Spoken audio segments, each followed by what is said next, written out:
ദൈവനാമത്തിന് മഹത്വമുണ്ടായിരിക്കട്ടെ. ഒത്തിരി സന്തോഷത്തോടെയാണ് വീണ്ടും ഒരിക്കൽ കൂടി ഇവിടെ തിരുവചന ശുശ്രൂഷയ്ക്കായിട്ട് നിൽക്കുന്നത്. പ്രത്യേകിച്ച് പ്രതിഭകളായ മഹാരഥന്മാരായ കുറെ വൈദികരുടെ സാന്നിധ്യം പ്രചോദനാത്മകമായിട്ട് ഞാൻ കാണുകയാണ്. ഭാഷാ മേഖലയിലും ഒപ്പം തന്നെ തത്വശാസ്ത്ര മേഖലയിലുമൊക്കെ അവഗാഹം തെളിയിച്ച തോമസ് അച്ഛൻ, ശാന്തമായ ശുശ്രൂഷയിലൂടെ മലങ്കര സഭയ്ക്ക് നല്ല ശുശ്രൂഷ സമ്മാനിച്ച ജേക്കബ് ജോർജ് അച്ഛൻ, അതിലുപരിയായിട്ട് ഈ ചെറിയ കാര്യങ്ങൾ പോലും വളരെ ശ്രദ്ധിച്ചും സൂക്ഷിച്ചും ജാഗ്രതയോടെയും സംഘാടക മികവോടെയും ഒക്കെ കൈകാര്യം ചെയ്യുന്ന ഞാൻ ഒത്തിരി സ്നേഹിക്കുന്ന പ്രിയപ്പെട്ട വി തോമസ് അച്ഛൻ, അതിലുപരിയായിട്ട് പ്രിയപ്പെട്ട സജി കോശി അച്ഛൻ, എല്ലാവരുടെയും സാന്നിധ്യത്തെ പ്രത്യേകമായിട്ട് മാനിക്കുന്നു. ഞാൻ മർത്തമറിയ സമാജത്തിന്റെ ചുമതലക്കാരൻ എന്ന നിലയിൽ ഇവിടെ നിൽക്കുമ്പോൾ ഈ ദേവാലയത്തിലെ പ്രത്യേകിച്ച് കഴിഞ്ഞ ദിവസമാണ് 5-ാം തീയതിയാണ് മർത്തമറിയ സമാജത്തിന്റെ പരീക്ഷയുടെ റിസൾട്ടൊക്കെ വന്നത്. എവിടെ ചെന്നാൽ ഈ ഒരൊറ്റ ചോദ്യമുള്ളായിരുന്നു, റിസൾട്ട് എന്ന് വരും, റിസൾട്ട് എന്ന് വരും, പരീക്ഷ എന്നാണ്. പക്ഷെ നല്ലൊരു റിസൾട്ട് ഈ ഇടവകയിലെ സ്ത്രീകൾ നേടി എന്നതിനെ ഓർത്ത് ദൈവത്തെ സ്തുതിക്കുകയും, പ്രത്യേകിച്ച് ഇവിടുത്തെ മറിയാമ്മ ശാമുവേൽ അമ്മച്ചിക്കാണ് ഡയോസിസിൽ ഫസ്റ്റ് റാങ്ക് കിട്ടിയത്. ആ തരത്തിൽ പ്രത്യേകമായ അഭിനന്ദനം ഈ സമയത്ത് അറിയിക്കുകയും ചെയ്യുന്നു. അതിലുപരിയായിട്ട് ഞാൻ പറയും, കൊല്ലം മെത്രാസനത്തിലെ സ്ത്രീകളെ ഈ പരീക്ഷയ്ക്ക് ഒരുക്കുന്നതിൽ നിങ്ങളുടെ വികാരി അച്ഛൻ്റെ പങ്ക് വളരെ വലുതാണ്. എനിക്ക് തോന്നുന്നു ക്യാപ്സ്യൂളായിട്ട് സുന്ദരമായി അച്ഛൻ ക്ലാസ്സുകൾ വളരെ കൃത്യമായി എടുത്തു കൊടുത്തു എന്നുള്ളതും ഈ റിസൾട്ടിന്റെ പിന്നിൽ അച്ഛൻ്റെ ശരിയായ പ്രചോദനമുണ്ട് എന്ന് ഞാൻ മനസ്സിലാക്കുന്നു. എല്ലാവർക്കും ഒരിക്കൽ കൂടി നന്മകൾ നേർന്നുകൊണ്ട് കൂടുതൽ ആമുഖമൊന്നും നൽകാതെ തിരുവചന ശുശ്രൂഷയിലേക്ക് പ്രവേശിക്കാനായിട്ട് ഞാൻ ആഗ്രഹിക്കുകയാണ്. ഞാൻ കുറച്ചു നേരം നിങ്ങളുടെ വർത്താനം പറയാൻ ആഗ്രഹിക്കുന്നേ. എന്താണെന്നറിയാമോ? നമ്മുടെ കർത്താവ് പറഞ്ഞ വർത്തമാനമാണ് സുവിശേഷം എന്ന് പറയുന്നത്. അതിന് പുൾപിറ്റൊന്നും ഉണ്ടായിരുന്ന ഒരു കാലമൊന്നുമില്ല. തമ്പുരാൻ നടക്കുന്ന ഇടങ്ങളിലൊക്കെ പറഞ്ഞ വർത്തമാനങ്ങളാണ് നമ്മൾ എന്തെന്ന് പറയുന്നത്? സുവിശേഷം. നിങ്ങൾക്ക് വർത്താനം പറയാൻ ഇഷ്ടമാണോ? ആണോ? ആണ് അല്ലേ? വർത്താനം പറയാനുള്ള ശേഷി പോയി കഴിഞ്ഞാൽ അവസ്ഥ ഒന്ന് ആലോചിച്ച് നോക്കിക്കേ. പിന്നെ നമുക്ക് ജീവിച്ചിരിക്കാൻ തോന്നുമോ?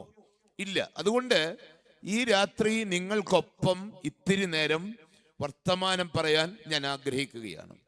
ഇന്ന് ഞാൻ നിങ്ങളെ കൂട്ടിക്കൊണ്ടു പോകുന്നത് ഒരു വിരുന്നു വീട്ടിലോട്ടാണ്. വിരുന്ന് പോകാൻ ഇഷ്ടമാണോ? ആണോ അല്ലയോ? പറ മക്കളെ, വാ തുറന്ന്.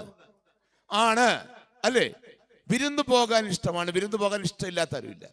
പക്ഷെ ഈ വിരുന്നിന്റെ പ്രത്യേകത എന്തെന്നറിയാമോ? അവിടെ ചെല്ലുന്ന ആള് ആ വിരുന്ന് വീട്ടിൽ നിന്ന് മടങ്ങി പോകുമ്പോ ഉണ്ടല്ലോ, എങ്ങനെ പോയെന്നറിയാമോ? സമാധാനത്തോടെ പോകുന്നു. നമ്മളൊക്കെ എവിടെങ്കിലും വിരുന്ന് പോയാൽ നമ്മുടെ സമാധാനം പോകും അവിടുത്തെ, അല്ലെ? എന്തെങ്കിലും ഒരു സാധനം ഒപ്പിച്ചിട്ട് മാത്രമേ നമ്മൾ വിരുന്ന് വീട്ടിൽ എന്ത് ചെയ്യാറുള്ളൂ? തിരിച്ചു വരാറുള്ളൂ.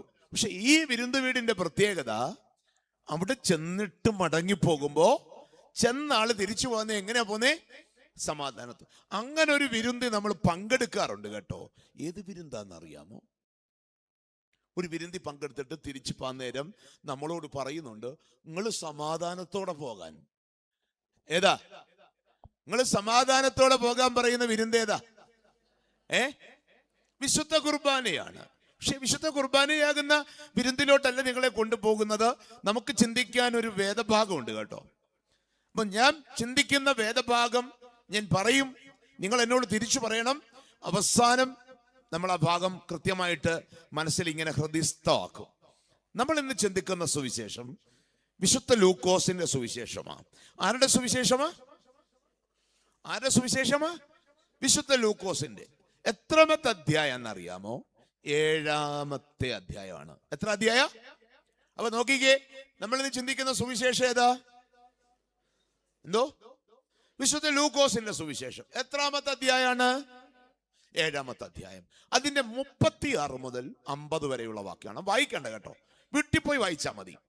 36 മുതൽ 50 വരെ. അപ്പൊ നോക്കിക്കേ, ഇന്നത്തെ വേദഭാഗം ഏതാന്ന് ഉറക്കത്തിൽ വിളിച്ചു ചോദിച്ചാലും പറഞ്ഞോണം. ഏതാ? ആരുടെ സുവിശേഷമാ? ലൂക്കോസിന്റെ. എത്രാമത്തെ അധ്യായം? എത്ര മുതൽ എത്ര വരെയുള്ള വാക്യ? 36 മുതൽ 50 വരെ. നോക്കിക്കേ, എത്ര ഓർമ്മയുള്ള ആളുകളാ പാണ്ഡിത്യത്തിലെ ആളുകൾ അല്ലേ? അപ്പൊ നല്ല ഓർമ്മയുള്ള മനുഷ്യരാണ്. അപ്പൊ ഇന്നത്തെ വേദഭാഗം നമ്മുടെ മനസ്സിലേക്ക് ചേക്കേറി കഴിഞ്ഞു. ഇനി ഈ വിരുന്ന് വീടിന്റെ പ്രത്യേകത എന്തെന്നറിയാമോ? അവിടെ ഒരു ഹോസ്റ്റ് ഉണ്ട്. എന്താ മക്കളെ ഹോസ്റ്റ് എന്ന് പറഞ്ഞോട്ടെ?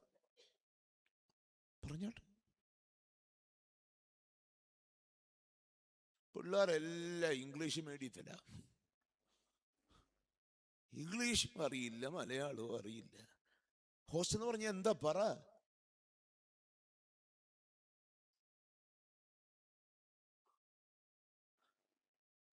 ഹോസ്റ്റ് എന്ന് പറഞ്ഞ ആതിഥേയൻ, വീട്ടുകാരൻ. എന്താണ് ആതിഥേയൻ? നമുക്ക് പിന്നെ ഹോസ്റ്റ് അറിയത്തില്ല, പക്ഷെ ഗോസ്റ്റ് അറിയാം അല്ലേ?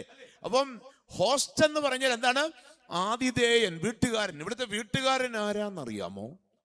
പരീശനായ ശീമോനാണ്. ആരാണ്?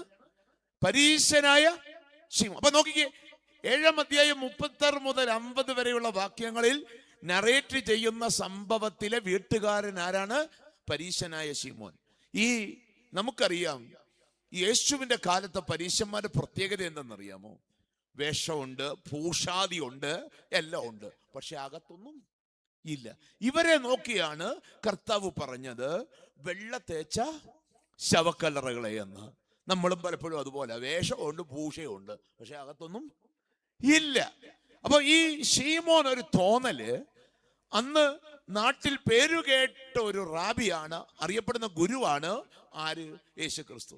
അപ്പൊ ക്രിസ്തുവിനെ വീട്ടിലോട്ട് വിളിച്ചോണ്ട് വന്നാൽ എന്താ, തനിക്കൊരു സെൽഫിയൊക്കെ എടുത്ത് പ്രൊഫൈലൊക്കെ ഒന്ന് അപ്ഡേറ്റ് ചെയ്യാനായിട്ട് പറ്റുമെന്നൊരു തോന്നൽ. നമ്മൾ ഈ എയർപോർട്ടിലൂടെ ഒക്കെ പോകുമ്പോൾ ചിലപ്പോഴൊക്കെ വിരാട് കോഹ്ലിയോ സച്ചിൻ ടെണ്ടുൽക്കറെയോ ഒക്കെ കാണുവാണെങ്കിൽ, അല്ലെ, സഞ്ജു സാംസണെയൊക്കെ ഒന്ന് കാണുകയാണെങ്കിൽ നമ്മൾ എന്തായിരിക്കും ചെയ്യാൻ പോന്നേ?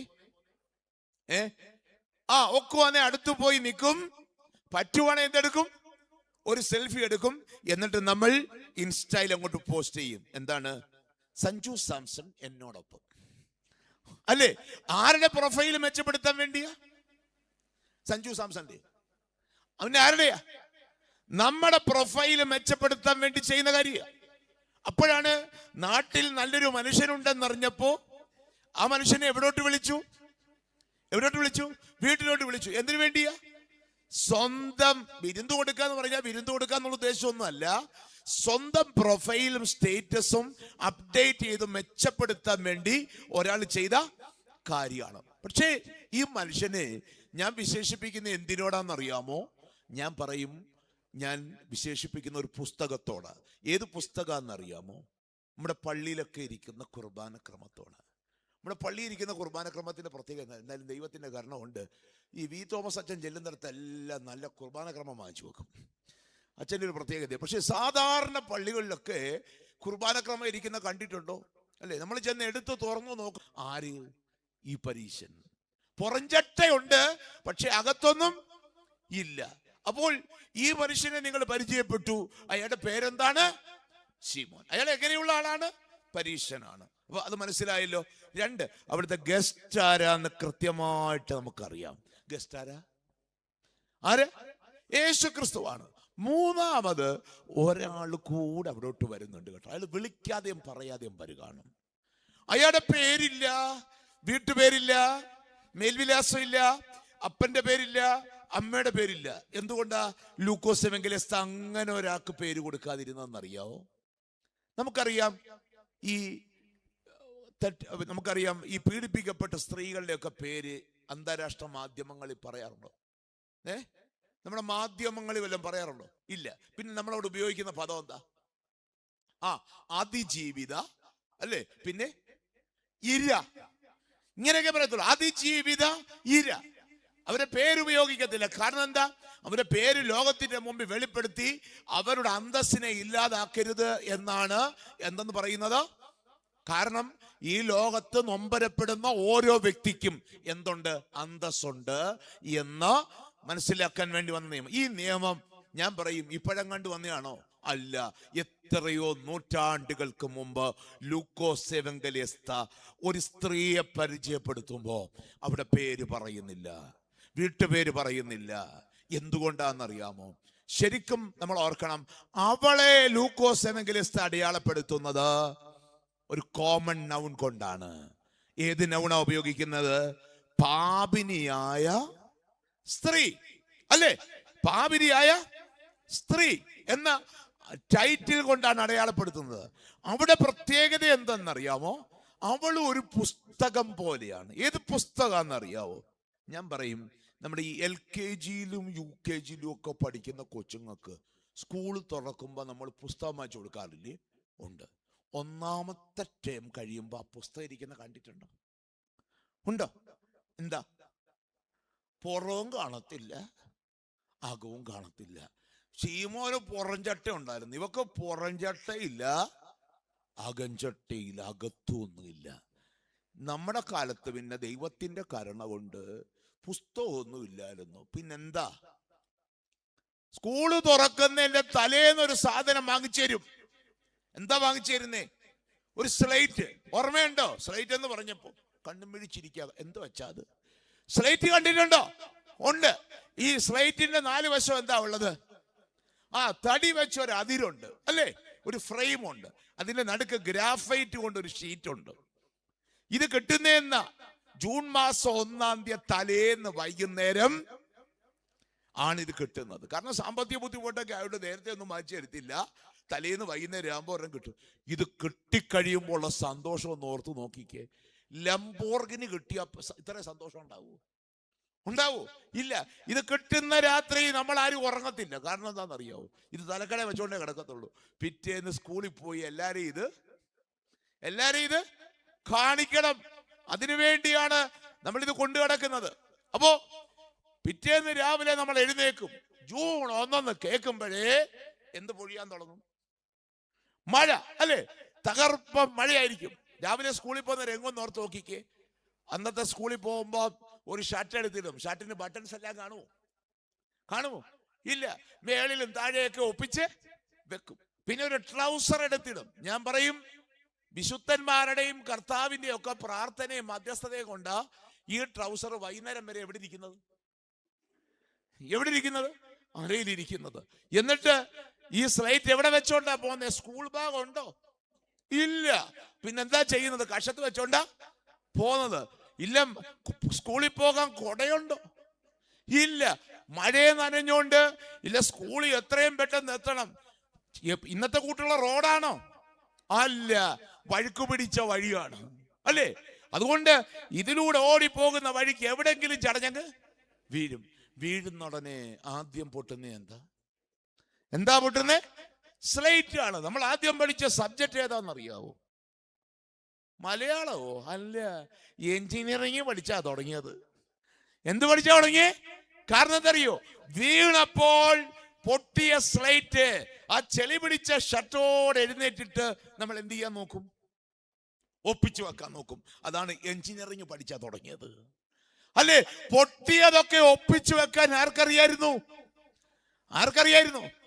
നമുക്ക്. അതുകൊണ്ടാ ഈ പഴയ അപ്പച്ചന്മാരും അമ്മച്ചിമാരും ഒക്കെ കല്യാണം കഴിച്ച് എന്നേ പൊട്ടേണ്ട സമയം കഴിഞ്ഞിട്ടും ഇപ്പോഴും പൊട്ടാതെ കഴിയുന്നതിന്റെ കാരണം എന്താ അറിയോ? പൊട്ടിയതൊക്കെ ചേർത്ത് വെച്ച് പോകാൻ പഠിച്ചവരാണ് അവർ. എന്നാൽ ഇന്നാണെങ്കിലോ കെട്ടുന്നതിനെക്കാട്ടി മുമ്പേ പൊട്ടുന്നതിനെക്കാട്ടി മുമ്പേ തട്ടും, അല്ലേ? അങ്ങനെ ഒരു കാലത്തിലൂടെയാ ജീവിക്കണത്. അപ്പോഴാണ് നമ്മൾ ഓർക്കണം. പക്ഷെ ഇതൊക്കെ ഒപ്പിച്ചു വെച്ചാൽ പകുതിയൊക്കെ കിട്ടത്തുള്ളൂ, അല്ലേ? പകുതി സ്ലേറ്റുമായിട്ട് നമ്മൾ എവിടെ പോകും? സ്കൂളിൽ പോകും. നമുക്ക് സങ്കടമൊന്നുമില്ല. അവിടെ നിന്ന് തിരിച്ച് വീട്ടിൽ വരും. വീട്ടിൽ വന്ന് ചോദിച്ചിട്ട് പറയാ, എനിക്കൊരു പുതിയ സ്ലേറ്റ് വാങ്ങിച്ച് തരുമോ എന്ന് ചോദിച്ചാ അപ്പം വാങ്ങിച്ചു തരുമോ? ഇല്ല. സർക്കാരിനോട് ചോദിച്ചാൽ അതിനെക്കാട്ടി വേഗം കിട്ടും, അല്ലേ? പക്ഷെ നമുക്ക് എന്നിട്ട് സങ്കടമില്ല. പിറ്റേന്ന് രാവിലെ സ്കൂളിൽ പോകുന്നവരെ കൊണ്ട് ഇന്നലത്തെക്കാട്ടി സൗകര്യമായിട്ടാ ഇന്ന് പോന്നെ. എങ്ങനെ പോന്നെന്നറിയാവോ? നോക്കുമ്പോ ഒരു ഫ്രെയിമുണ്ട്, ഫ്രെയിമിന്റെ പകുതി സ്ലേറ്റ് ഉണ്ട്, പിന്നെ ഒരു കയ്യിൽ കുറച്ച് വെറ്റപ്പോച്ച കാണും, അല്ലെ? കുറച്ച് സ്ലേറ്റ് പെൻസിൽ കാണും. ഇതിന്റെ ഇടയ്ക്ക് കൂടെ കൈ അങ്ങ് കയറ്റും, ഈ ഗ്യാപ്പിനകത്തൂടെ, അല്ലേ? എന്നിട്ട് ഇത് വാട്ടിക്കൊണ്ട എവിടെ പോന്നേ? എന്താ ചിരിക്കുന്നേ? പോയിട്ടില്ലയോ? എന്തോ ഹാപ്പി ആയിരുന്നു അന്ന്. അല്ലേ? ആ സന്തോഷമൊക്കെ ഇനി എന്ത് കിട്ടും? നമ്മളൊന്ന് ഓർത്ത് നോക്കിക്കേ. ഞാൻ പറയും, ഈ പൊട്ടിയ സ്ലേറ്റ് പോലാണ് ഈ പെങ്കൊച്ച്. ഇതിലേക്കൂടെ നോക്കാമെങ്കിൽ അപ്പുറത്തൂടെ കാണാം അവിടെ ജീവിതം. അങ്ങനെ ഉടഞ്ഞു പോയ ഒരു ജീവിതവുമായിട്ടാ ആരെവിടെ വരുന്നത്? വിളിക്കാതെയും പറയാതെയും പാപിനിയായ സ്ത്രീ ആരുടെ വീട്ടിൽ വരുന്നത്? ശീമോന്റെ വീട്ടിൽ. അവളെവിടെ വരുന്നതേ ശീമോന്റെ മണിമാളിക കാണാൻ വേണ്ടിയൊന്നും അല്ല. അവളവിടെ വരുന്നത് ഗസ്റ്റിന് വേണ്ടി ഒരുങ്ങുന്ന പൊരിക്കുന്ന മീനിന്റെ മണം അനുഭവിച്ചുകൊണ്ട് കഴിക്കാൻ വേണ്ടിയല്ല അവിടെ വരുന്നത്. അവക്കൊരൊറ്റ തീരുമാനം ഉണ്ടായിരുന്നു, അവക്കാരെ കാണായിരുന്നു. യേശുവിനെ കാണായിരുന്നു. എന്നെ കേൾക്കുന്ന പ്രിയപ്പെട്ടവരെ, ഇന്ന് നിങ്ങൾ ഈ പാണ്ഡിത്തിട്ട പള്ളിക്കകത്തേക്ക് വന്നിരിക്കുന്നത് ആരെ കാണാൻ വേണ്ടിയാണെന്നറിയോ? യേശുവിനെ കാണാൻ. ഈ ആഗ്രഹം നമ്മുടെ ഉള്ളിലുണ്ടാകണം. ഈ ആഗ്രഹം. അതുകൊണ്ട് എന്നെ കേൾക്കുന്ന പ്രിയപ്പെട്ടവരെ, പള്ളിപ്പെരുന്നാളിന്റെ ചെണ്ടമേളവോ അല്ലെ താളമോ ലൈറ്റോ ഒന്നും അല്ല. നിന്റെ കർത്താവിനെ കാണാനുള്ള ആഗ്രഹത്തോടെ വേണം ഈ പള്ളിയിലേക്ക് വരാനായിട്ട്. മേളങ്ങൾ കേൾക്കാൻ വേണ്ടി അല്ല പള്ളി വരുന്നത്. കർത്താവിനെ കാണാൻ അറിയാൻ വേണ്ടി വേണം എവിടേക്ക് വരാനായിട്ട്? പള്ളിയിലേക്ക് വരാനായിട്ട്. എന്നിട്ട് രസം എന്താണെന്നറിയാവോ? ഈ പെണ്ണ വീട്ടിൽ വന്നിട്ട് മൗനമായി നിന്ന് ആരാധിക്കുക. മൗനമായി നിന്ന്, അത് ഒരു സ്ത്രീ മിണ്ടാതെ നിന്ന് ആരാധിക്കുക എന്ന് പറഞ്ഞ് ആലോചിച്ച് നോക്കിക്ക്. നമ്മുടെ ജെറോം ബിബ്ലിക്കൽ കമന്ററിയില് ഈ പെണ്ണിന് കൊടുക്കുന്ന ഒരു നിർവചനമുണ്ട്. എന്താണെന്നറിയുമോ? അവൾ നടത്തുന്ന ആരാധനയ്ക്ക് കൊടുക്കുന്ന നിർവചനം എന്താണെന്നറിയാമോ? Wordless worship of an unnamed woman. Wordless worship of an unnamed woman. പേരില്ലാത്ത പെണ്ണിന്റെ വാക്കില്ലാത്ത ആരാധന. അതും ഒരു സ്ത്രീ മിണ്ടാതിരുന്ന് ആരാധിക്കുക എന്ന് പറഞ്ഞ ഇറ്റ്സ് റിയലി ഹെർക്കൂലിയൻ ടാസ്ക്. ആണോ അല്ലയോ? ആണോ? ആണ്. സ്ത്രീക്ക് മിണ്ടാതിരിക്കാൻ പറ്റുമോ? ഇല്ല. കാരണം എന്തറിയോ? പുരുഷന് മസിലിന് പവറാണ്. അതിനെ പ്രതിരോധിക്കാൻ ദൈവം സ്ത്രീക്ക് പവർ കൊടുത്ത എവിടാ? നാക്കിനാ പവർ കൊടുത്തല്ലേ? എത്ര കൊല്ലം കൊണ്ട് അടിച്ചടിച്ച് നിൽക്കുക അല്ലേ? ഇത് റെസ്റ്റ് വല്ലതും ഉണ്ടോ ഇതിന്? ഇല്ല. കാരണം ഒരു കണക്ക് പറയുന്നത്, ഒരു പുരുഷൻ ഒരു കൊല്ലം 8000 വാക്ക് പറയുമ്പോ ഒരു സ്ത്രീ ഒരു കൊല്ലം എത്ര വാക്ക്, അല്ല ഒരു ദിവസം എത്ര വാക്ക് പറയുന്നറിയാവോ? 24,000 വാക്ക്. എത്ര? 24,000 എന്ന് വെച്ചാൽ പുരുഷൻ ഒരു വാക്ക് പറഞ്ഞ സ്ത്രീ എത്ര വാക്ക് പറയും? മിനിമം 3. 8 3 24,000. അതുകൊണ്ടാ ഞങ്ങൾ ഈ പുരുഷന്മാരൊക്കെ ഉണ്ടല്ലോ, രാവിലെ അങ്ങ് ജോലിക്ക് പോയാ വൈകുന്നേരം വരുമ്പോഴത്തേക്ക് ഞങ്ങളുടെ കോട്ട അങ്ങ് തീരും അല്ലെ? അത് കഴിഞ്ഞ് നമ്മൾ വന്ന് കഴിയുമ്പോഴാണ് ആരുടെ കോട്ട തുടങ്ങുന്നത്? കണ്ടിട്ട് ജോലി കഴിഞ്ഞ് വന്നാൽ വാതോരാതെ സംസാരിക്കുന്ന ആരാ? ഒന്ന് ഓർത്ത് നോക്കിയേ. ഇങ്ങനെ സംസാരിച്ചറപറ. പക്ഷെ നിങ്ങൾ എത്ര സംസാരിച്ചാലും ഈ ജോലി കഴിഞ്ഞ് വരുന്ന നിങ്ങളുടെ പുരുഷൻ സംസാരിക്കൂ? ഇല്ല. ആ ഇരിപ്പ് കാണുമ്പോ തന്നെ പെരുപ്പ് വരും, ഇല്ലയോ? ശരിക്കും പറഞ്ഞു കഴിഞ്ഞാൽ ഞങ്ങളുടെ കുഴപ്പമില്ല, കോട്ട തീർന്നു പോയോണ്ടാ. പിന്നെ നിങ്ങൾ കിടക്കുന്നവരെ വർത്താനം പറഞ്ഞാലും ഒരു 10,000-22,000 ഒക്കെ വരത്തുള്ളൂ കേട്ടോ. അപ്പൊ ബാക്കി എത്ര കിടപ്പുണ്ട്? ഇത് കഴിഞ്ഞിട്ടുണ്ടാവുന്ന ഒരു ശ്വാസം മുട്ടലുണ്ട് കേട്ടോ. ഈ പറയാനുള്ളത് പറയാൻ ബാക്കി വെച്ചിട്ട് കിടക്കുന്ന, അത് മരുന്ന് കഴിച്ചാൽ മാറുന്ന ശ്വാസം മുട്ടലല്ല. പക്ഷെ ഇത് എങ്ങനെയാ പറഞ്ഞു തീരുന്നത്? ഒറ്റ മാർഗേ ഉള്ളൂ. ഉറങ്ങാൻ കിടക്കുമ്പോ ബാക്കി ഉറക്കത്തിൽ കിടന്ന് 2,000 അങ്ങ് പറയും അല്ലെ? അപ്പം ഉറങ്ങാൻ കിടക്കുമ്പോഴും പറയും, ഉണർന്നിരിക്കുമ്പോഴും പറയും. അപ്പൊ ഇവിടെ ഇതാ ഇത്രയും വർത്താനം പറയുന്ന ഒരു സ്ത്രീ ഇവിടെ വന്നിട്ട് എങ്ങനെയാ നിന്ന് ആരാധിക്കുന്നത്? മൗനമായി നിന്ന്. Wordless worship of an unnamed woman. പേരില്ലാത്ത പെണ്ണിന്റെ വാക്കില്ലാത്ത ആരാധന. ഈസ്റ്റേൺ വർഷിപ്പിന്റെ ഒരു സിമ്പൽ അഥവാ പ്രതീകമാണ് നമുക്കവിടെ കാണാനായിട്ട് കഴിയുന്നത്. 2, അവിടുത്തെ മറ്റൊരു പ്രത്യേകത എന്തെന്നറിയാമോ? അവൾ ആ വീട്ടിലോട്ട് വന്നപ്പോഴാണ് അവിടെ നടക്കേണ്ട അവിടുത്തെ ചില കുറവുകൾ ആരറിയുന്നത്? അവള്. അതും സ്ത്രീക്ക് ദൈവം കൊടുത്തൊരു കഴിവാണ് കേട്ടോ. എവിടെ ചെന്നാലും അവിടെ ഒരു പോരായ്മയുണ്ടെങ്കിൽ അത് കണ്ടെത്താൻ ആർക്ക് പറ്റും? സ്ത്രീക്ക് പറ്റും. സ്ത്രീക്ക് ദൈവം കൊടുത്തൊരു വരാത്. അതിന്റെ ഫിസിക്കൽ റീസണുകളുണ്ട് കേട്ടോ. കാരണം നിങ്ങൾ സ്ത്രീകളുടെ കഴുത്തിനേക്കാൾ, ഞങ്ങൾ പുരുഷന്മാരുടെ കഴുത്തിനേക്കാൾ ഫ്ലെക്സിബിൾ ആണ് ആരുടെ കഴുത്ത്? നിങ്ങളുടെ കഴുത്ത്. ഞാൻ എൻ്റെ കഴുത്ത് ഇവിടുന്ന് തിരിച്ച് ഇവിടം വരെ കൊണ്ടുവരുന്നതിനിടയിൽ നിങ്ങൾ 3 വട്ടം തിരിക്കും. നിങ്ങൾ തിരിക്കുന്നോണക്ക് ഞാൻ തിരിച്ചാൽ ധന്വന്തരവും തേച്ച് ഇവിടെ കിടക്കത്തേ ഉള്ളൂ. അല്ല, അത് മനസ്സിലാക്കണമെങ്കിൽ ഈ ചെറിയ കാഴ്ചകൾ പോലും കണ്ടെത്താനുള്ള കഴിവ് ആർക്കുണ്ടെന്നറിയാവോ? സ്ത്രീക്ക്. നമുക്ക് അത് ഉദാഹരണം പറഞ്ഞു കഴിഞ്ഞാല്, അതായത് ഈ കല്യാണമൊക്കെ കഴിഞ്ഞ് 2 കൊച്ചുങ്ങളൊക്കെ ആയ സ്ത്രീകളില്ലയോ? ഉണ്ടോ? ഇവിടെ തിരുപ്പ് കണ്ടിട്ട് അച്ഛാ മാട്രിമോണിയലി പരസ്യം കൊടുത്തിട്ടിരിക്കുന്ന ഇരിപ്പാ ഇല്ലയോ? ഉണ്ടോ? ഉണ്ട്. പിള്ളേരൊക്കെ ഇത്തിരി വലുതായി കാണും. സ്വന്തം വീട്ടിൽ അപ്പനും അമ്മയ്ക്ക് ഇല്ലയോ? ഉണ്ട്. ഈ അപ്പനും അമ്മയ്ക്ക് ഒന്ന് കാണാൻ പോകണമെന്ന് വിചാരിച്ചാ പെട്ടെന്ന് വിസ കിട്ടുമോ? അമേരിക്കൻ വിസ ഇതിനെക്കാട്ടി വേഗത്തിൽ കിട്ടും. ഈ അച്ഛനോട് ചോദിച്ച് അവസാനം വിസ അനുവദിക്കുന്ന ഒരു സ്റ്റൈലൊക്കെ ഉണ്ട് കേട്ടോ. എങ്ങനെ അനുവദിക്കുന്നതെന്ന് അറിയാമോ? രാവിലത്തെ ശരണ്യക്ക് പോയിട്ട് ഉച്ചക്കലത്തെ സൊസൈറ്റിക്ക് ഇഞ്ഞ് വരണം. അല്ലെ, വിസ അനുവദിക്കുന്ന രീതിയാ. രാവിലത്തെ ശരണ്യക്ക് പോയിട്ട് ഉച്ചക്കലത്തെ സൊസൈറ്റിക്ക് ഇഞ്ഞ് വരണം. അപ്പൊ നാളെ നിങ്ങൾ പോവുകയെന്ന് കരുതിക്കോ. നിങ്ങൾ നാളെ പോവുകയാണെങ്കിൽ സ്വന്തം വീട്ടിൽ പോവാ, അമ്മയെ കാണാൻ പോവാ. എത്ര മണിക്ക് രാവിലെ എഴുന്നേക്കണം? 4 മണിക്ക് എഴുന്നേക്കണം. 4 മണിക്ക് എഴുന്നേറ്റ് എല്ലാം ഉണ്ടാക്കി വെച്ച് അവസാനം 6 മണി ആകുമ്പോഴത്തേക്ക് എന്തിന്റെ ശബ്ദം കേൾക്കുന്നു? ശരണ്യയുടെ ശബ്ദം. നിങ്ങൾ പെട്ടെന്ന് കപ്പിനകത്ത് ഒരു കാപ്പിയൊക്കെ തയ്യാറാക്കി കൊണ്ടുവന്ന് നോക്കുമ്പോൾ രാവിലെ എഴുന്നേറ്റ് അവിടുത്തെ കസേര ഇരുത്തിയിട്ടുണ്ട്. ആരാ? വായില്ല കുന്നിൽ അപ്പൻ അവിടെ കൊണ്ടുവന്ന് ഇരുത്തിയേക്കുക. എന്നിട്ട് കൊണ്ടുവന്ന് എന്ത് കൊടുത്തു? കാപ്പി കൊടുത്തിട്ട് ഒറ്റോട്ടോ. അപ്പൊ നിങ്ങള് കണറിയോ, ഇങ്ങേർക്ക് കരുതലില്ലെങ്കിലും ഉണ്ടല്ലോ, ആ ശരണ്യയിലെ കിളി നിങ്ങളെ കാത്തിങ്ങനെ നിൽക്കുക. അല്ലെ, നിങ്ങൾ ചെല്ലുന്ന കാണുമ്പോ കോരിയെടുത്ത് അങ്ങ് അതിനകത്തിടും, ശരണ്യകത്ത് ഇടും. എന്നിട്ട് അവിടെ ചെല്ലും. അപ്പൊ നിങ്ങൾ ചെല്ലുന്നെന്നറിയുമ്പോ തന്നെ ശരിക്കും പറഞ്ഞാൽ നിങ്ങളുടെ അമ്മ വീട്ടിലുണ്ടെങ്കിൽ നിങ്ങളെയും കാത്ത് എവിടെ വന്നിരിക്കും? ആ സിറ്റ് ഔട്ടില് വന്നിങ്ങനെ ഇരിക്കും, മോള് വരുന്നത് വരെ. അല്ലേ? അതോ നിങ്ങൾക്ക് ഇഷ്ടപ്പെട്ടതൊക്കെ ആരുണ്ടാക്കി വെക്കും? ഈ അമ്മ ഉണ്ടാക്കി വെക്കും. ഈ ശരണ്യയിൽ നിന്ന് ഇറങ്ങി അങ്ങോട്ട് ചെല്ലുന്ന ഉടനെ കർക്കടക മഴ പെയ്യുന്ന പോലെ അമ്മയും മോളൂടെ സംസാരിക്കുന്നേ. ഇല്ലേ? തോരുവോ? ഇല്ല. എന്തൊക്കെ പറഞ്ഞാലും മതി വരുവോ? ഇല്ല. ഇത്രയും സംസാരിക്കുന്നതിനിടയില് ഉണ്ടാക്കി വെച്ചിരിക്കുന്ന ഭക്ഷണ പദാർത്ഥവും ഇടയ്ക്കിടയ്ക്ക് എന്ത് ചെയ്യും? അകത്തോട്ട് പോകും. അപ്പോഴത്തേക്ക് എന്തിന്റെ ശബ്ദം കേൾക്കുമെന്നറിയാമോ? സൊസൈറ്റിയുടെ ശബ്ദം കേൾക്കും. അല്ലെ, തിരിച്ച് സൊസൈറ്റി കയറി ഇവിടെ വന്നിറങ്ങി വീട്ടിലോട്ട് വരുമ്പോഴാണ് നിങ്ങളുടെ ഭാവം മാറുന്നത്. കാരണം എന്താണെന്നറിയാമോ?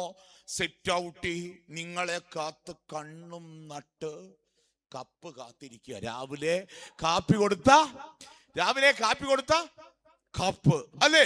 ഇത് കാണുമ്പോഴേ വല്ലാത്ത അരിശമാണ്. രാവിലെ കൊടുത്ത വൃത്തിയുള്ള കപ്പ. ഇപ്പൊ നോക്കുമ്പോണ്ടാ ലോകത്തുള്ള എല്ലാ ജീവജാലവും കയറി ഇറങ്ങി നിരങ്ങിയിരിക്കുക. ഇത് കഴിഞ്ഞ് ഇതിനിടയ്ക്കെങ്ങാണം ഇങ്ങേരൊരു കാപ്പിയോ ചായ ഇടാൻ വേണ്ടി അടുക്കള കയറിയിട്ടുണ്ടെങ്കിൽ ആ അടുക്കളയുടെ അവസ്ഥ എന്താ നിങ്ങളൊന്ന് കൽപ്പിച്ചു നോക്കിക്കേ. അല്ലേ? തേയിലപ്പൊടി കണ്ടുപിടിക്കാനുള്ള ജൈത്രയാത്രയ്ക്കിടയിൽ എല്ലാ മസാലപ്പൊടിയും എവിടെ ഇറക്കി വെച്ചിട്ടുണ്ട്? അവിടെ. അത് കഴിഞ്ഞിട്ട് ഈ ചായ ഇട്ടൊരു പാത്രത്തിന്റെ കിടപ്പുണ്ട് കേട്ടോ. അല്ലേ? അവസാനം നിങ്ങൾ അന്ന് കഴിച്ച മുഴുവൻ ഭക്ഷണത്തിന്റെയും മുഴുവൻ ആരോഗ്യവും പുറത്തെടുത്ത് ഈ പാത്രം ഞൊരച്ചെങ്കിൽ മാത്രമേ എന്ത് വെളുക്കത്തുള്ളൂ. പക്ഷെ ഈ പാത്രം അങ്ങ് വെളുക്കും. എന്തുകൊണ്ടാണെന്നറിയാവോ? ഈ പാത്രം ഭർത്താവാണെന്ന് സങ്കല്പിച്ച ഉരയ്ക്കുന്നത്. അല്ലേ? അപ്പൊ അതുകൊണ്ട് കൃത്യമായിട്ട് അങ്ങ് വെളുക്കും. അപ്പൊ ശരിക്കും പറഞ്ഞു കഴിഞ്ഞാൽ ഒരു സ്ത്രീക്ക് ഇത്തരം ചെറിയ കാഴ്ചകൾ കണ്ടെത്താൻ കഴിയും. ഞങ്ങൾ പുരുഷന്മാർക്ക് അത് കപ്പും കാണത്തില്ല, പാത്രവും കാണത്തില്ല, ടാപ്പും കാണത്തില്ല, വെള്ളവും. ഞങ്ങളുടെ വിഷയം എന്താണെന്നറിയാമോ?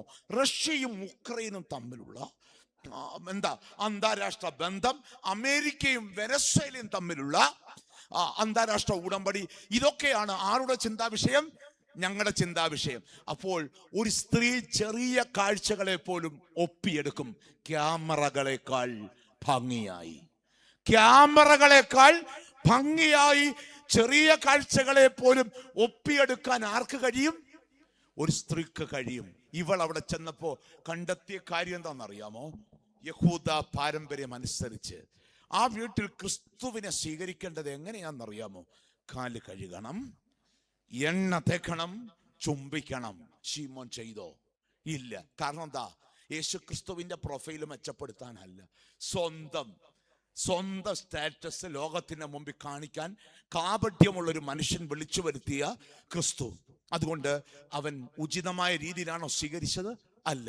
ആ വീട്ടിൽ സംഭവിക്കുന്ന ചില മാറ്റങ്ങൾ ഇന്ന് നിങ്ങളുമായിട്ട് പങ്കുവെക്കുക. ഒന്ന്, അവൾ ആ വീട്ടിൽ പോയിട്ട് നിന്നത് എവിടാന്നറിയാമോ? 7-ാം അധ്യായം 38-ാം വാക്യം. യേശു ക്രിസ്തുവിന്റെ പാദത്തിന്റെ പിറകിലാണ് ക്രിസ്തു ഇരിക്കുക. ഇതാണ്ട് ഈ അമ്മച്ചിമാരൊക്കെ എവിടെ ഇരിപ്പുണ്ട്? കസേര ഇരിപ്പുണ്ട്. കസേര ഇരുന്നാലേ കാലിന്റെ പുറകെ നിൽക്കാൻ പറ്റുമോ? ഇല്ല. അവൾ നിന്നയിടം ക്രിസ്തുവിന്റെ പാദത്തിന്റെ പിറകിൽ. അങ്ങനെയാണെങ്കിൽ ക്രിസ്തുവിന്റെ ഇരിപ്പിനൊരു പ്രത്യേകതയുണ്ട്. ആ ഇരിപ്പിനെ അടയാളപ്പെടുത്തുന്ന പദം ഏതാണെന്നറിയാമോ? ഗ്രീക്ക് വാക്കായ കാറ്റാക്ലിനോ എന്ന് പറയുന്ന വാക്കാണ്. കാറ്റാക്ലിനോ എന്താ അതിന്റെ പ്രത്യേകത? എന്താ അത് നമുക്കറിയാം. ഇന്ത്യൻ നാഷണൽ കോൺഗ്രസിന്റെ വർക്കിംഗ് കമ്മിറ്റി കൂടുമ്പോൾ എവിടെ ഇരിക്കുന്നത്?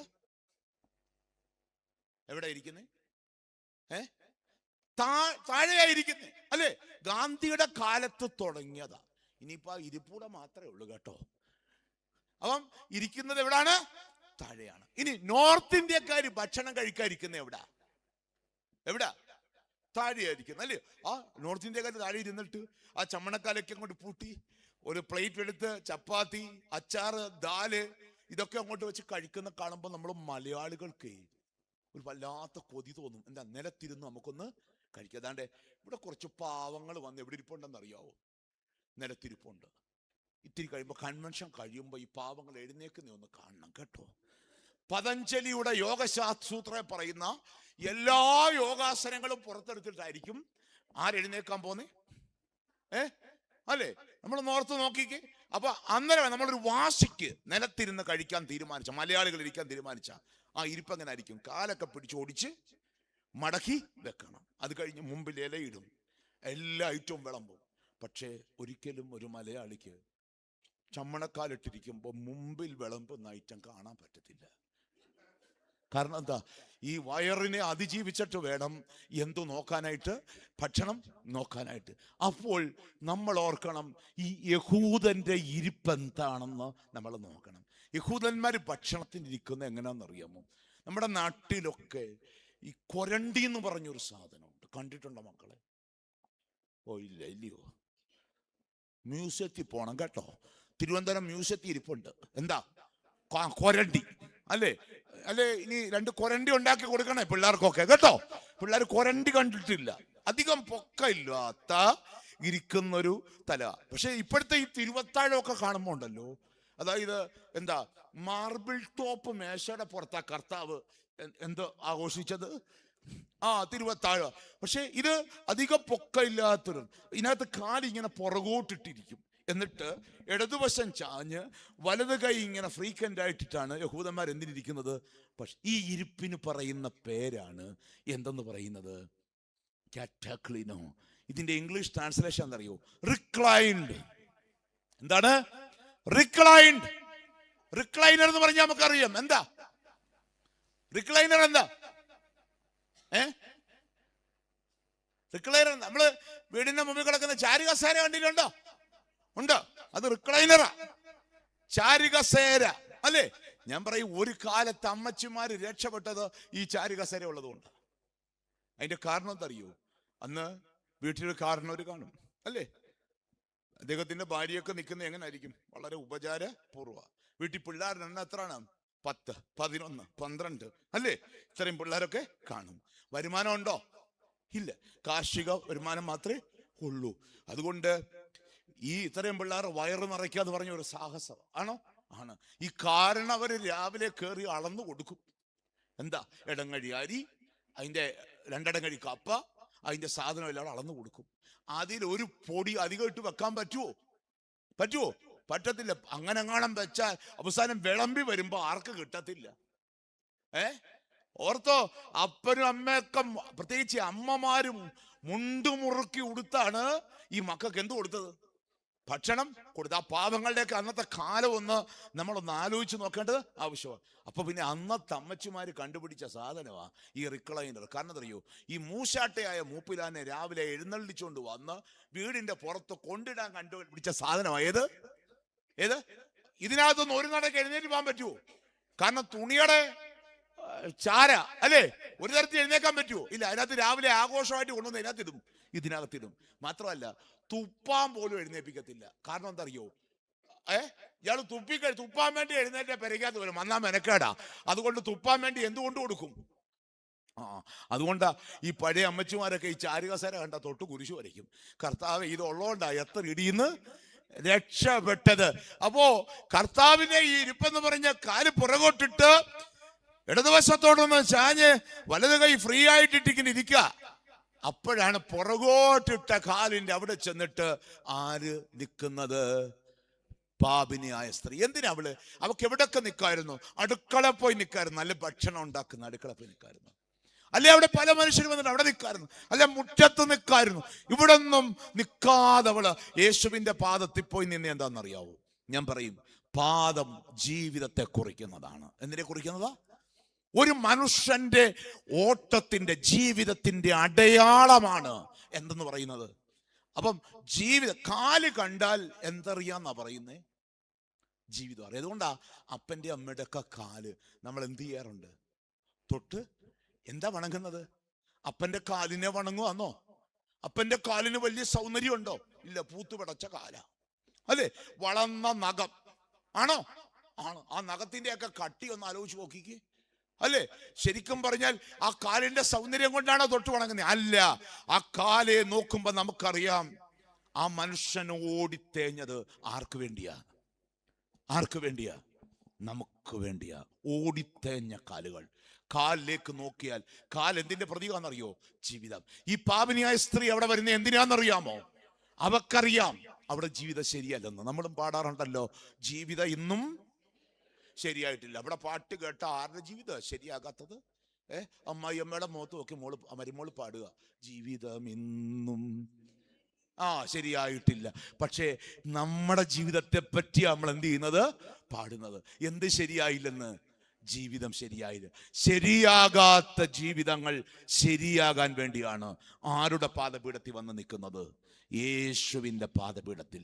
ശരിയാകാത്ത ജീവിതങ്ങൾ ശരിയാകാൻ വേണ്ടിയാണ്.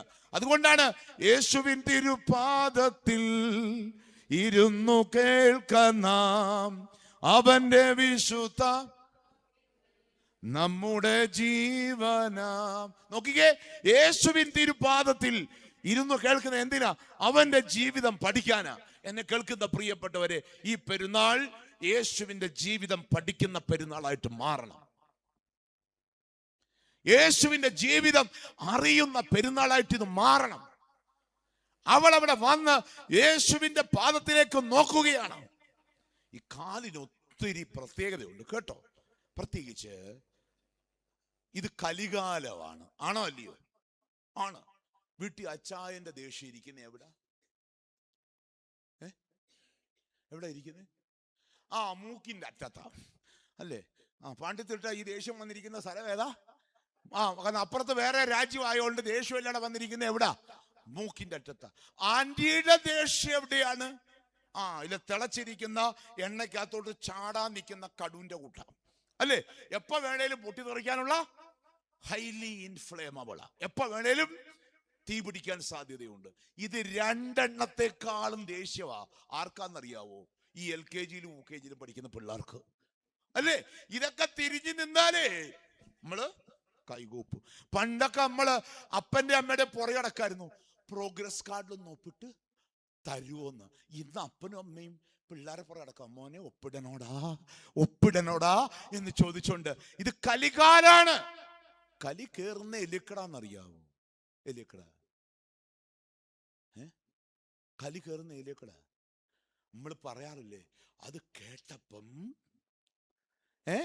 കേട്ടപ്പം കാലേ കൂടെ ഒരു പെരുപ്പ് തുടങ്ങി. അപ്പൊ പെരുപ്പ് തുടങ്ങുന്ന ഇതിലേ കൂടാ. പെരുപ്പ് തുടങ്ങുന്ന ഇതിലേ കൂടാ, കാലേ കൂടാണ്. അപ്പൊ കലി കയറുന്ന സ്ഥലമാണ് എന്തെന്ന് പറയുന്നത്? കാലെന്ന് പറയുന്നത്. ഇനി കാലം കയറുന്നതിലേക്കൂടാന്നറിയാവോ? ഏതേക്കൂടെ?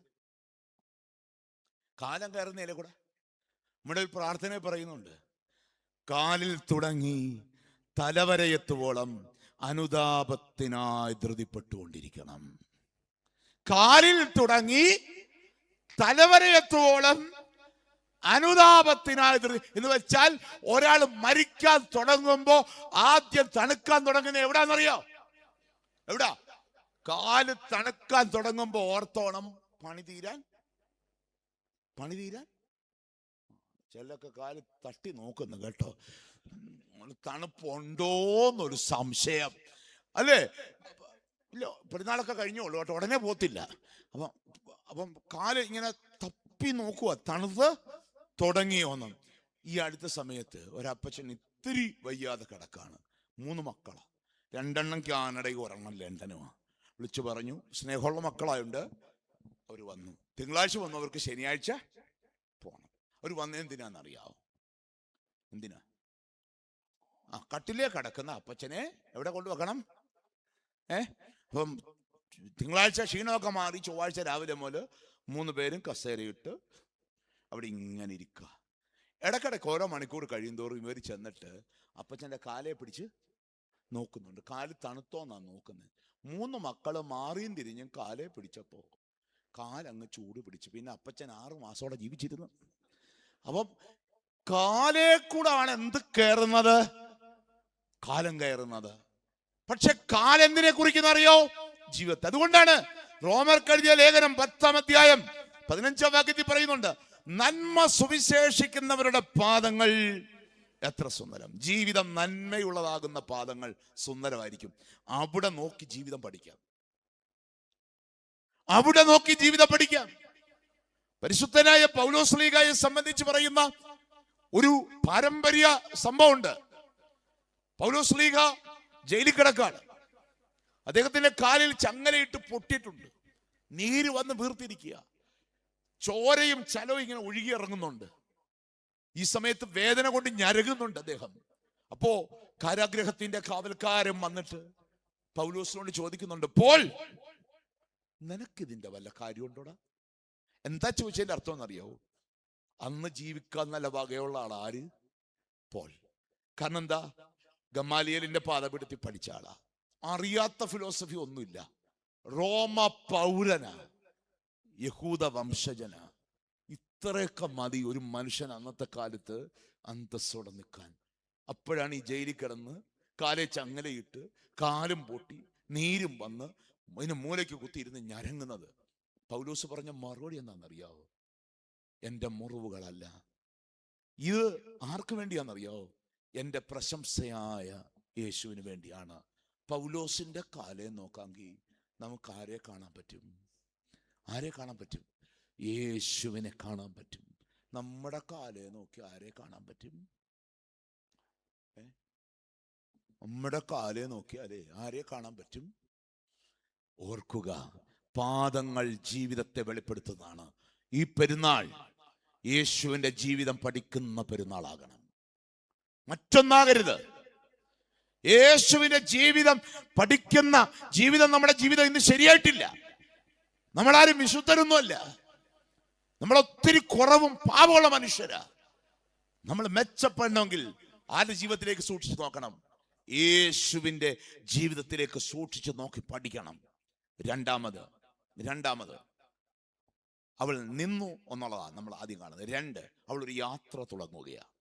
7-ാം അധ്യായം 38-ാം വാക്യത്തിൽ തന്നെ പറയുന്നുണ്ട്, അവൾ കർത്താവിന്റെ കാല് കണ്ടപ്പോണ്ടല്ലോ കരയാൻ തുടങ്ങി. തോരാമഴ പോലെ കരയാൻ തുടങ്ങി. ആലോചിച്ച് നോക്കിക്കേ, കണ്ണുനീര്. എന്തുകൊണ്ടാ? കർത്താവിന്റെ കാല് കണ്ടപ്പോ കരഞ്ഞു പോയത് എന്താ? ആ കാലിൽ അവൾ കണ്ട എന്താ? യേശുവിന്റെ ജീവിതമാണ്. ആ ജീവിതം കണ്ടപ്പോഴാണ് അവൾക്ക് മനസ്സിലായത് അവൾ എത്രമാത്രം പാപിയാണെന്ന്. അതാണ് ഇന്നത്തെ ഏറ്റവും വലിയ കുഴപ്പം. എന്താ അറിയാവോ? ഏത് കൊള്ളരുതായ്മ കാണിച്ചാലും തെറ്റാണെന്നുള്ള ബോധമില്ല, പാപബോധമില്ല.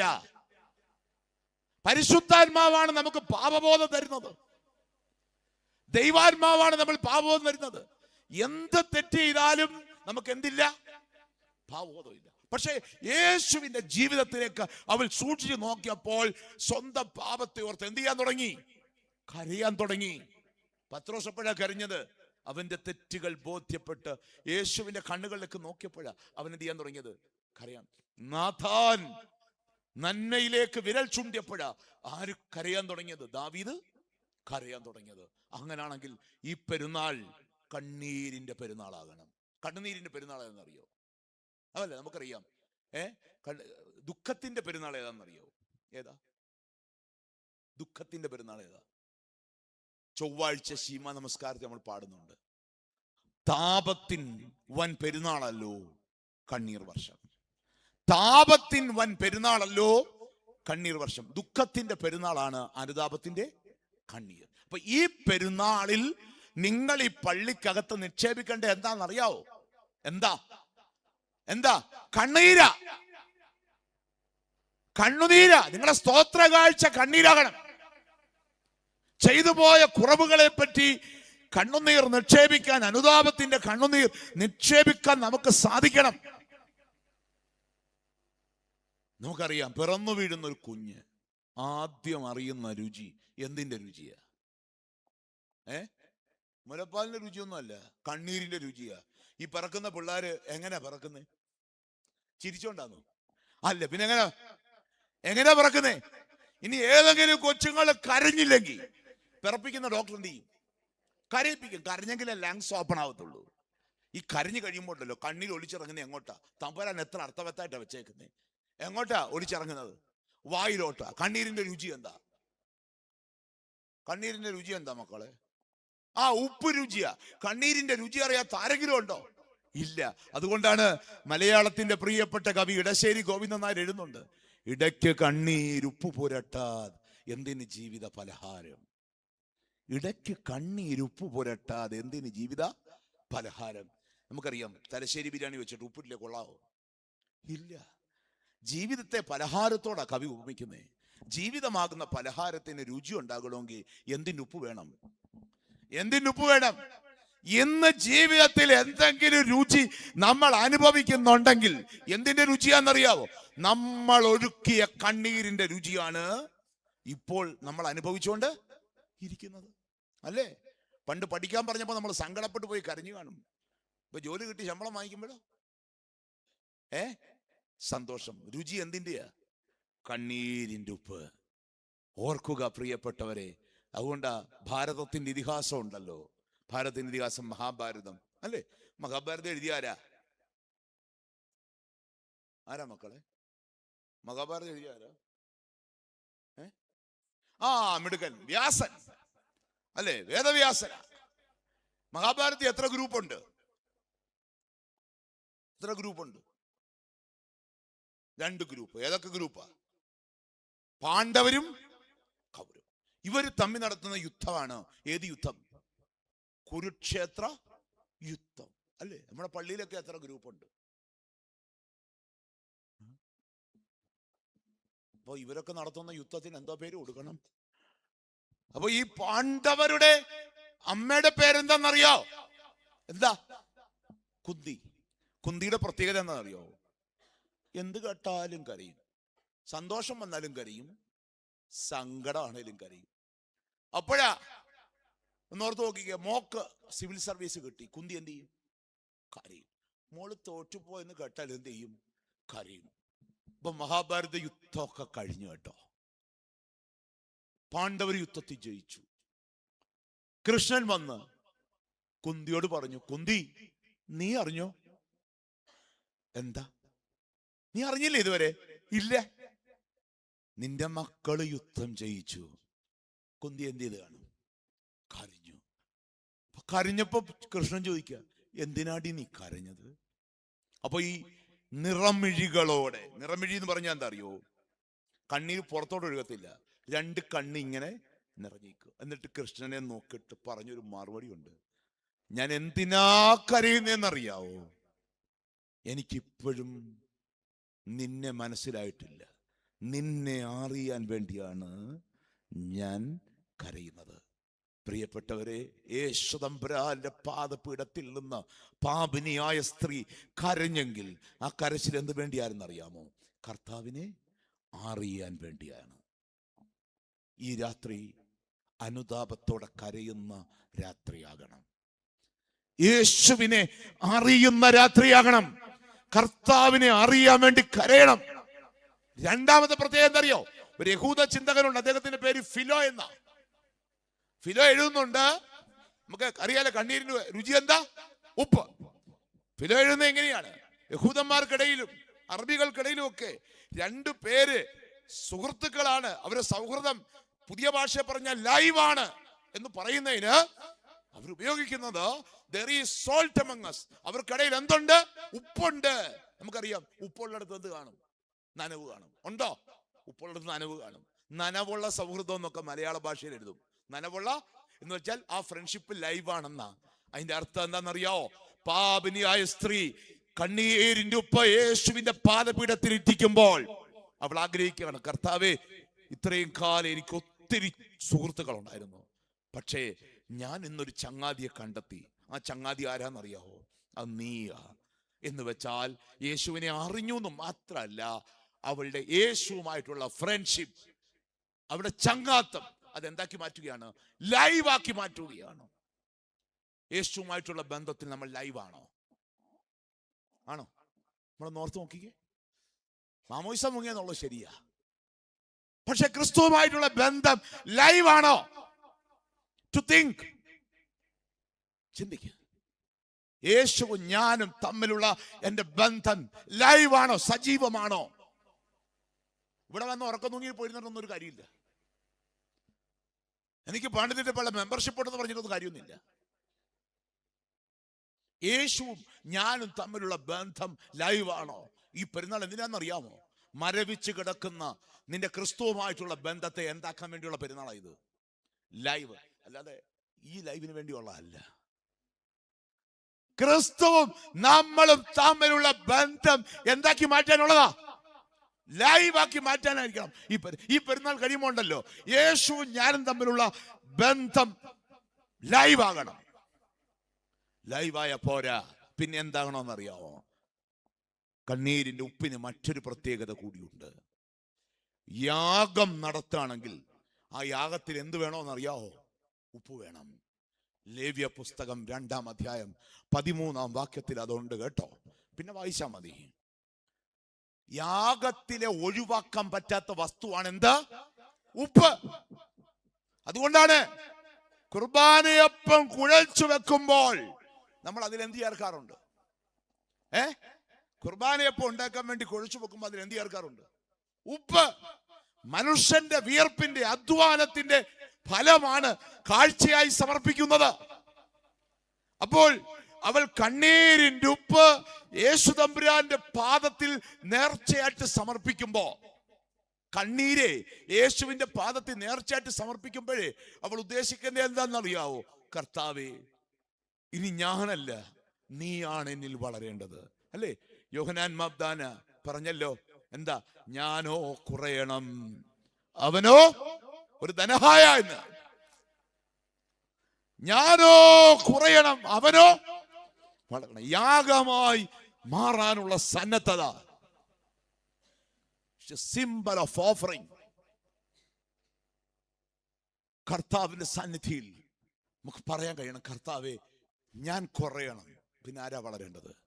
നീ വളരണം. ഈ പെരുന്നാൾ കഴിയുമ്പോ നമ്മളിവിടെ ജീവിക്കേണ്ട ആരാ? ഇനി ഞാനല്ല, ക്രിസ്തു അത്രേ എന്നിൽ ജീവിക്കുന്നത്. ഇനി ഞാനല്ല, ക്രിസ്തു അത്രേ എന്നിൽ ജീവിക്കുന്നത്. നോക്കിക്കേ, യേശുവിനെ അറിയണം. അനുതാപത്തിന്റെ കണ്ണുനീർ സമർപ്പിക്കുമ്പോൾ നമ്മൾ ആരെ അറിയും? യേശുവിനെ അറിയും. 2, അറിഞ്ഞാ പോരാ, ആ ബന്ധം എന്തായിരിക്കണം? ലൈവായിരിക്കണം. 3, ലൈവായ പോരാ, ക്രിസ്തു എന്നിൽ വളരണം. അപ്പൊ ഞാൻ കുറയും, ആര് വളരും? ആര് വളരും? യേശു എന്നിൽ വളരും. സ്തെഫാനോസ് ഓർക്കുമ്പോൾ അതാ ഓർക്കേണ്ടത്, യേശു എന്നിൽ വളരണം.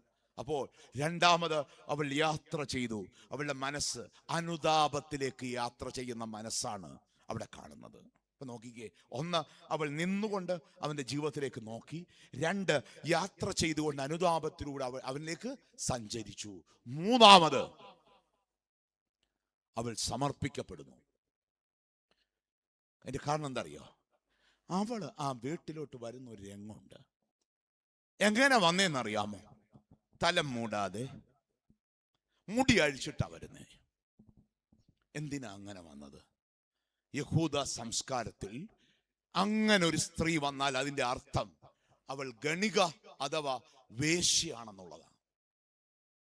അവൾ യേശുവിന്റെ അടുത്ത് വരുമ്പോൾ അവൾക്ക് വേണേ മുടി കെട്ടിവെച്ച് തല മറച്ചു വരാം. അവൾ എന്തിനാ അങ്ങനെ വന്നത്? നമ്മളെന്നാ ചോദിക്കേ, 6 ദിവസം സർവ്വകൊളരായ്മയും കാണിക്കും. 7-ാം ദിവസം പള്ളി വരുന്നത് എങ്ങനെയായിരിക്കും? എങ്ങനെയായിരിക്കും? ഇത്രയേ മാന്യനുണ്ടോ? ഇത്രയേ മാന്യ ഉണ്ടോ? അല്ലെ? ഭർത്താവ് ഇപ്പുറത്ത് നിന്ന് അങ്ങോട്ട് നോക്കുമ്പോ അങ്ങേർക്കാന്റെ സംശയം, ഇതെന്റെ ഭാര്യ തന്നെയാണോ? അല്ലെ? കഴിഞ്ഞ 6 ദിവസം ഞാൻ സഹിച്ചു കർത്താവേ, ഇപ്പൊ ഇതാ വീട്ടിൽ ചെകുത്താൻ. ഇവിടെ നോക്കുമ്പോ എന്താ? മാലാഖ. അല്ലേ? തിരിച്ചു നോക്കുമ്പോഴും അതുപോലെ. അല്ലെ? ഇങ്ങനെ 2 കാലേ കണ്ട് 1 ദിവസവും ഇല്ല കർത്താവേ. ഇപ്പോഴാ പള്ളി വന്ന് നിൽക്കുമ്പോഴാ അങ്ങനെ എത്ര കാലം നിൽക്കുന്നത്? 2 കാലേ നിൽക്കുന്നത്. അവർക്ക് കാരണം എന്താ? നമ്മൾ ഈ പള്ളി വരുമ്പോ എന്തിനാ ഈ വേഷം കെട്ടുന്നത്? നീ അച്ഛന് വേഷം കെട്ടലൊന്നും കർത്താവിന്റെ അടുത്ത് നടക്കത്തില്ല കേട്ടോ. റഷ്യൻ കാപ്പ, അല്ലെ? സുന്ദരമായ ശബ്ദം, എന്തോ ഒരു ചൊൽത്ത്. പക്ഷേ നീ ബലിപീഠത്തിന്റെ മുമ്പിൽ നിൽക്കുമ്പോ നിന്റെ കാപട്യങ്ങളെ കർത്താവ് വെറുക്കുന്നു. കർത്താവ് ഏറ്റവും വെറുക്കുന്ന എന്താ അറിയോ? കാപട്യോ. എന്തിനാ കാട്ടത്തിയെ ശപിച്ചത്? അതിനകത്ത് കായില്ലാത്തോണ്ടൊന്നുമല്ല, അതിന്റെ പനപ്പും തഴപ്പും ലോകത്തെ കബളിപ്പിക്കുക. കാപട്യവും കബളിപ്പിക്കലും കർത്താവിന് ഇഷ്ടമല്ല. കർത്താവിന് ഇഷ്ടമല്ല ഈ കാപട്യം. അതുകൊണ്ട് അവള് കർത്താവിന്റെ അടുത്ത് വന്നത് ഒരു വലിയ കുംഭസാരത്തിന് വേണ്ടിയാ. അതുകൊണ്ട് അവക്കൊന്നും മറച്ചു വെക്കാൻ ഇല്ല. അതിരുന്നത് ജീവിതത്തിൽ നമ്മളെ പഠിപ്പിക്കുന്ന പാഠം തന്നെയാ. നിങ്ങള് കെട്ടിക്കാൻ നേരം കൈ പിടിച്ച് തന്നെ ഓർക്കുന്നുണ്ടോ? ഇവിടെ ഇല്ലയോ ഇത്? കൈ പിടിച്ചു വന്നായിരുന്നോ? തന്നപ്പോ ചൊല്ലിയൊരു പ്രാർത്ഥന ഉണ്ടായിരുന്നല്ലോ. ഹൃദയ വിചാരം. അറിയാത്തവന്റെ മുമ്പാകെ അല്ല, അറിയുന്നവന്റെ മുമ്പാണ് നിൽക്കുന്നത്. അല്ലേ? കേട്ടിട്ടുണ്ടോ? ഇല്ല, അന്ന് പോയ ബോധവാ. കൈ പിടിച്ച് വന്നപ്പോ പോയ ബോധം ആണോ? അല്ല. എന്താ? അറിയാത്തവന്റെ മുമ്പാകെ അല്ല, അറിയുന്നവന്റെ മുമ്പാകെയാണ് നിൽക്കുന്നത്. അർത്ഥം എന്താ അറിയോ? രണ്ടിനെയും കൂടെ ചേർത്ത് അങ്ങോട്ട് വിടുക. ലോകത്തെ കാണിക്കാൻ വേണ്ടിയല്ല, നിന്നെ ആര് കാണുന്നു എന്ന് വിചാരിച്ച് ജീവിക്കണം. ആര് കാണുന്നു എന്ന് വിചാരിച്ച് ജീവിക്കണം? കർത്താവ് കാണുന്നു എന്ന് വിചാരിച്ച് ജീവിക്കണം. ഈ കർത്താവ് കാണുന്നെന്ന് വിചാരിച്ച് ജീവിച്ചുള്ള ഗുണം എന്താണെന്നറിയാവോ? നമുക്കറിയാം. നമ്മൾ ഈ റോഡിൽ കൂടെ ഒക്കെ വണ്ടി ഓടിച്ചുകൊണ്ട് പോവല്ലോ. ക്യാമറ വരുമ്പോ എങ്ങനെയാ ഓടിക്കുന്നത്? സീറ്റ് ബെൽറ്റ് ഒക്കെ പിടിച്ചിട്ട് സ്പീഡ് ലിമിറ്റ് ഒക്കെ വരുത്തി മര്യാദയ്ക്കാ ഓടിക്കുന്നത്. ക്യാമറ കഴിയുമ്പോൾ ഓടിക്കുന്നത് എങ്ങനെ ഇരിക്കും? അവനോന്റെ വഴി. അല്ലേ? ഇതുപോലെ നമ്മളും മലയാളികള് സിംഗപ്പൂരിലോ ദുബൈയിലോ ഒക്കെ പോയാലോ റോഡിൽ തുപ്പുവോ? ഇല്ല. ഈ തുപ്പലെല്ലാം എവിടെ പോയി? ഇത് കഴിഞ്ഞിട്ട് 1 കൊല്ലം കഴിയുമ്പോൾ ലീവിന് വരും കേട്ടോ. തിരുവനന്തപുരത്ത് ഇറങ്ങി ചെക്കിൻ കഴിഞ്ഞ് പുറത്തു വരുമ്പോൾ 1 കൊല്ലത്തെ മുഴുവൻ തുപ്പൽ എവിടെ കാണുമെന്ന് അറിയാവോ? എവിടെ കാണും? ഇവൻ വരുന്നത് തന്നെ എന്തിനു വേണ്ടിയാ? എന്തിനാ വരുന്നേ? തുപ്പാൻ വരുക. എന്താ? ഇവൻ സിംഗപ്പൂരിൽ ചെന്നപ്പോ ഇവനെ തുപ്പൽ ഇറങ്ങിപ്പോയോ? ഇല്ല. പിന്നെ എന്തുകൊണ്ടാ? എന്തുകൊണ്ടാ തുപ്പാഞ്ഞ്? നിയമം കാണുന്നുണ്ട്, ശിക്ഷിക്കപ്പെടുമെന്നറിയാം. അതുകൊണ്ട് എന്ത് ചെയ്തില്ല? തുപ്പിയില്ല. ഇന്നു മുതല് നമ്മൾ ജീവിക്കുക, കർത്താവേ നീ എന്നെ കാണുന്നുണ്ടെന്ന് പറഞ്ഞ് ജീവിച്ച കൊള്ളരുതായ്മ ചെയ്യുവോ? ഇല്ല. മോശപ്പെട്ട വർത്താനം പറയുവോ? ഇല്ല. അല്ലേ? മറ്റുള്ളവർക്ക് പാര വെക്കുവോ? ഇല്ല. ഒന്നോർത്ത് നോക്കിക്കേ. അപ്പോൾ ആര് കാണുന്നു എന്ന് പറഞ്ഞ് ജീവിക്കണം. കർത്താവ്. അതുകൊണ്ടാ ഈ കാണുന്ന കർത്താവിന്റെ മുമ്പിൽ വേഷം കെട്ടൊന്നും വേണ്ട. കാണുന്ന കർത്താവിന്റെ മുമ്പിൽ വേഷം കെട്ടൊന്നും വേണ്ട. നീ തല മറച്ചാലും മുടി ഭംഗിയായിട്ട് കെട്ടിവെച്ചാലും പിന്നിട്ടാലും നിന്നെ കാണുന്നവൻ ആരാ? അതുകൊണ്ട് വേഷം കെട്ടലൊന്നും അവന്റെ സന്നിധി വേണ്ട. പാപിനിയായ സ്ത്രീ അവിടേക്ക് വരുന്നത് അവൾ ആരാണെന്ന് കർത്താവിന്റെ മുമ്പിൽ തുറന്നു പറഞ്ഞുകൊണ്ടാ ഒരു വലിയ കുംഭസാര അനുഭവത്തിൽ അവൾ വരുന്നത്. വന്നിട്ട് അവൾ നോക്കുമ്പോ എന്താ കാണുന്നതെന്നറിയാമോ? എന്താ? അവന്റെ കാല് മുഴുവൻ നനഞ്ഞ് ഇരിക്കുക. എന്തുകൊണ്ടാ നനഞ്ഞത്? കണ്ണീര് കൊണ്ട്. എന്നിട്ട് കർത്താവ് കാല് വലിച്ചോ? ഇല്ല. നോക്കിക്കേ, കർത്താവിന് ഇഷ്ടപ്പെട്ട സ്തോത്ര കാഴ്ച ഏതാ? എത്ര? അനുതാപത്തിന്റെ കണ്ണുനീര്. അല്ലാതെ നിങ്ങളെ സഹിച്ചോണ്ടുള്ള കണ്ണീരല്ല, നിങ്ങളുടെ ദുഃഖം കൊണ്ടുള്ള കണ്ണീരല്ല. മറിച്ച് എന്താ? ചെയ്തു പോയ പാപങ്ങളെ ഓർത്ത് നമ്മൾ ഒഴുക്കുന്ന കണ്ണുനീർ കർത്താവിന് ഇഷ്ടപ്പെട്ട തിരുമുൽ കാഴ്ച ആയോണ്ടാണ്. അവൻ കാല് പിൻവലിച്ചോ? ഇല്ല. അവള് തൈലം പൂശി അവന്റെ കാല് കഴുകി. എന്നിട്ട് എന്ത് ചെയ്തു? എന്തുകൊണ്ടാ തുടച്ചത്? എന്തുകൊണ്ടാ തുടച്ചേ? തലമുടി കൊണ്ട്. എന്തിനാ ഈ തലമുടി കൊണ്ട് തുടച്ചേ? അവളുടെ തല, ശിരസ്, ചിന്തകളെ കർത്താവിന് സമർപ്പിച്ച് പറയുകയാണ്, ഇനി എനിക്ക് വേറൊരു മാസ്റ്റർ ഇല്ല. അവളുടെ മാസ്റ്റർ ചേഞ്ച് ആയി. ഒത്തിരി മാസ്റ്റേഴ്സ് അവൾക്ക് ഉണ്ടായിരുന്നു, മോശപ്പെട്ടൊരു ജീവിതം ഉണ്ടായിരുന്നു. അവൾ അന്നൊരു തീരുമാനം എടുത്തു, എനിക്കിനി ആരും വേണ്ട. കളയണ്ടതിനൊക്കെ അവൾ കളഞ്ഞു. എന്നിട്ട് ആരെ സ്വീകരിച്ചു? കർത്താവിനെ സ്വീകരിച്ചു. നമ്മൾ ഈ വീടൊക്കെ കൂദാശ ചെയ്യുമല്ലോ, അല്ലേ? വീട് കൂദാശ ചെയ്യുന്നത് വരെയുള്ളൂ നമ്മുടെ പേരിൽ. ശരിക്കും പറഞ്ഞ ഈ ഹൗസ് വാമിങ്, വീട് കൂദാശ ഒരു പ്രമാണം എടുത്ത് ശുശ്രൂഷയാ. നമ്മുടെ പേരിലുള്ള വസ്തുവും വീടും ആർക്കെഴുതി കൊടുക്കുക? അതുകൊണ്ട് അവിടെ മുദ്രയിട്ട് ഒപ്പുവെക്കുക, അല്ലേ? ഒന്നായിരിക്കുന്ന പിതാവിന്റെയും പുത്രന്റെയും ജീവനുള്ള പരിശുദ്ധ റൂഹായുടെ നാമത്തിൽ ജീവനുള്ളതും ജീവിപ്പിക്കുന്നതുമായ സ്ലീബയുടെ അടയാളത്തിൽ മുദ്ര വെച്ച് ആർക്ക് വേണ്ടി വേർതിരിക്കുക? നിന്റെ വീട് ആരുടെയാ? എന്താ പറയാൻ പ്രയാസം? വീട് ആരുടെയാ? ആരുടെ വീടാ? കർത്താവിന്റെ. എന്താ പറയാൻ പ്രയാസം? കർത്താവിന്റെ വീടാ. ഒന്ന് ആലോചിച്ച് നോക്കിക്കേ. 100 കൊല്ലം മുമ്പ് വീടിനടുത്ത് ആരാ താമസിച്ചേ? ഓർക്കുന്നുണ്ടോ? ഇല്ല. 100 കൊല്ലം കഴിഞ്ഞ് ആരായിരിക്കും താമസിക്കുന്ന അറിയോ? ആരായിരിക്കും? ഒന്നോർത്ത് നോക്കിക്കേ. ചവിട്ടി പിടിച്ചോണ്ടിരിക്കുക. വീട് ആരുടെയാ? കർത്താവിന്റെ വീടാ. ഈ അടുത്ത സമയത്ത് ഒരു വീട് കൂദാശയ്ക്ക് നീന്നു. ഒന്നായിരിക്കുന്ന പിതാവിന്റെയും പുത്രന്റെയും ജീവനുള്ള പരിശുദ്ധ റൂഹായുടെ നാമത്തിൽ ജീവനും ജീവിപ്പിക്കുന്ന സ്ലീബയുടെ അടയാളത്ത് മുദ്രകുത്തപ്പെടുന്നു എന്ന് പറഞ്ഞു നോക്കുമ്പോൾ ഉണ്ടല്ലോ, വീട് കൂദാശയുടെ അന്ന് വൈകുന്നേരം പൊട്ടിക്കാൻ വെച്ചേക്കുന്ന 3 പാക്കറ്റ് മദ്യം. മുറി കൂദാശ ചെയ്യുമ്പോ എന്തുകൂടെ കൂദാശ ചെയ്യപ്പെടുവാന്നറിയാവോ? വൈകുന്നേരം വെഞ്ചരിച്ച സാധനം വിളമ്പാൻ പോവുക. എന്താ സംഭവിക്കാൻ പോകുന്നതെന്നറിയാവോ? എന്താ സംഭവിക്കാൻ പോകുന്നത്? ക്യാൻസർ മാറ്റാൻ വേണ്ടി മുറിവ് കുത്തി തുറന്ന് ഡോക്ടറെ റിമൂവ് ചെയ്യുമ്പോൾ ഡോക്ടർ വിചാരിക്കുക കുറച്ച് ക്യാൻസറിന്റെ സെൽസ് അവിടെ ഇരുന്നോട്ട്. എന്തായിരിക്കും സംഭവിക്കുന്നത്? അത് ജീർണിച്ചില്ലാതെ ആകും. എന്നെ കേൾക്കുന്ന പ്രിയപ്പെട്ടവരെ, ഇന്നലത്തേക്കാൾ മണിമാളികകൾ ഇന്ന് നമുക്കുണ്ട്. ആഡംബരത്തോടെ അതൊക്കെ കൂദാശ ചെയ്യുന്നുണ്ട്.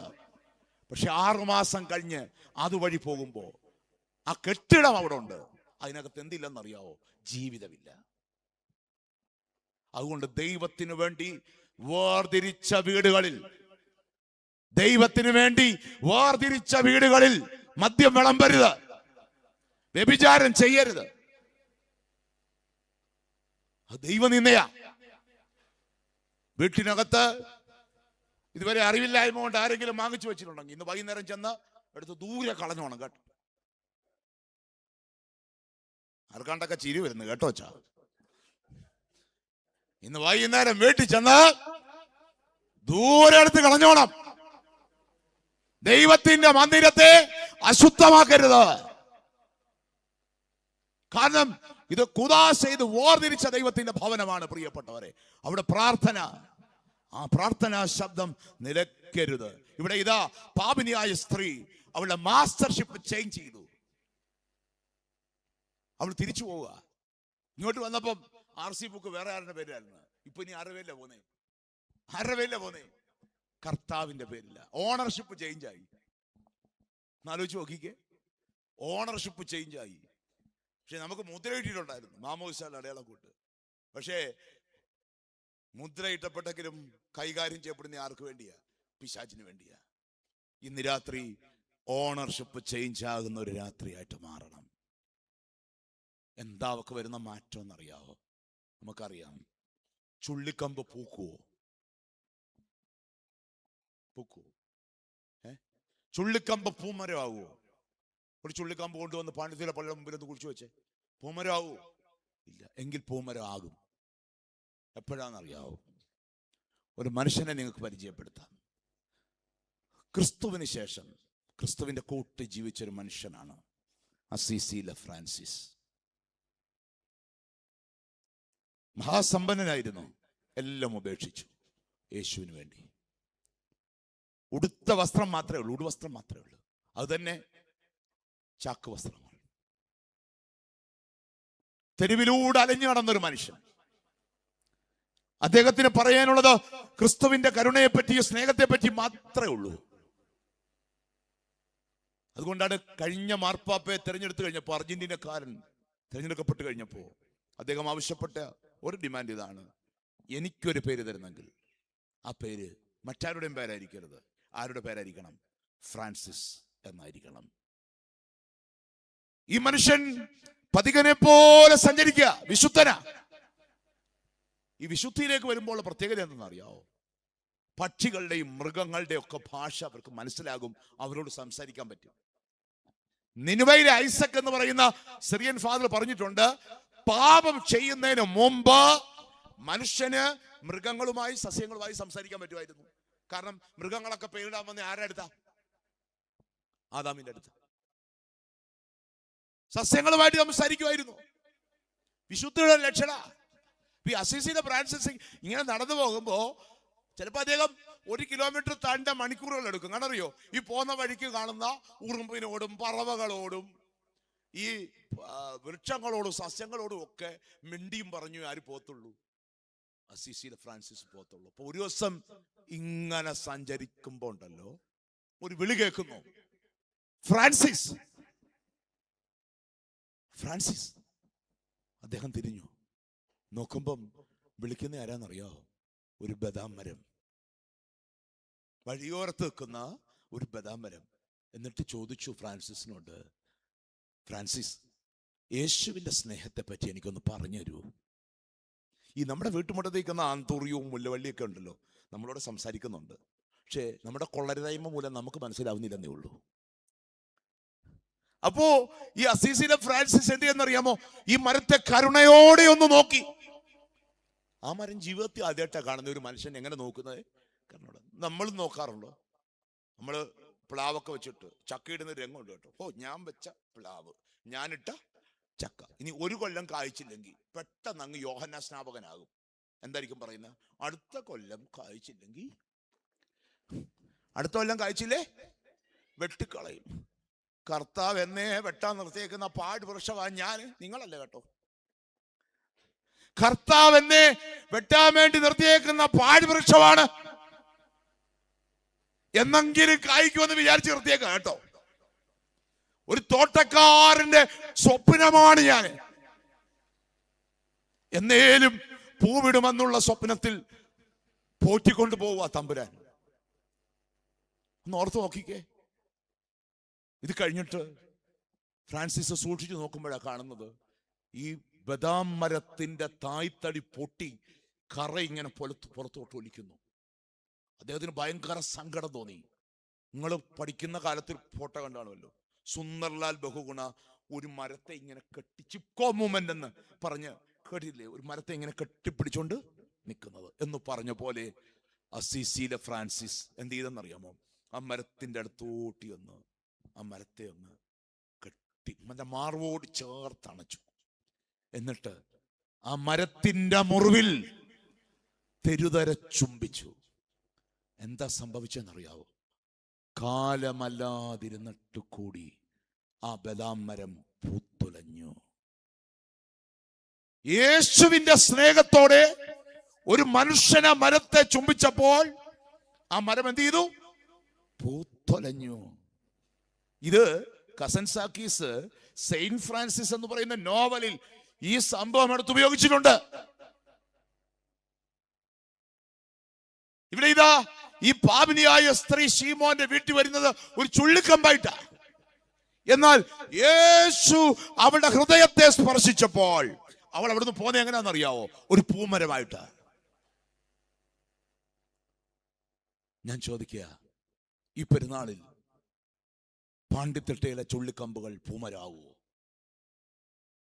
ആകുവോ? പൂക്കുവോ? പൂക്കുവോ? എങ്ങനെയാ? ഡിസംബറിലെ കേക്ക് ജനുവരി പൂക്കുന്നോടക്കാന്നോ? ആണോ? അല്ല. ചുള്ളിക്കമ്പുകൾ ജീവനുള്ള കമ്പുകളായി മാറണം. ഒരുവൻ ക്രിസ്തുവിലായാൽ അവൻ പുതിയ സൃഷ്ടിയാകുന്നു.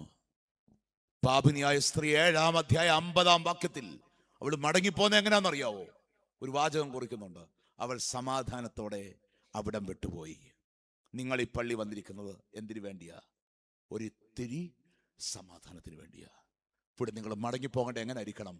സമാധാനത്തോടെ. അങ്ങനെ പാണ്ടിത്തിട്ടയിലെ മുഴുവൻ ചുള്ളിക്കമ്പുകളും പൂക്കട്ടെ എന്ന് ഹൃദയപൂർവമായ പ്രാർത്ഥനയോടെ ക്ഷണിച്ച അച്ഛനും ശ്രവിച്ച നിങ്ങൾക്കും നന്ദി അറിയിച്ചുകൊണ്ട് ഞാൻ എൻ്റെ വാക്കുകൾ ഉപസംഹരിക്കുന്നു. ദൈവം അനുഗ്രഹിക്കട്ടെ.